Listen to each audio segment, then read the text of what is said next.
DGM గారు, lead bank and అందరికీ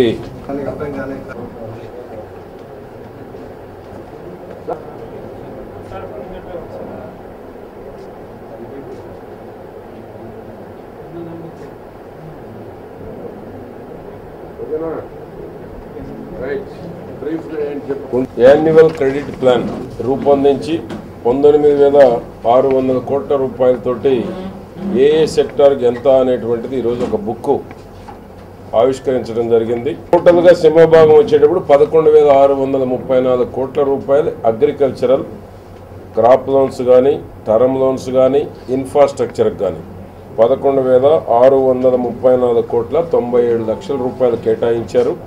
ఇది గత సంవత్సరాన్ని పోల్చుకుంటే సుమారు 15% ఓవరాల్ మీద అదనం గుంటూరు జిల్లాలో ఉన్నటువంటి రైతాంగానికి కేటాయించడం జరిగింది. దీంట్లో క్రాప్ లోన్ 9,020 కోట్ల 32 లక్షలు, అగ్రికల్చరల్ టర్మ్ లోన్స్ 1,829 కోట్ల 67 లక్షలు, అగ్రికల్చరల్లో ఇన్ఫ్రాస్ట్రక్చర్ యాన్సిలరీ 784 కోట్ల 98 లక్షలు.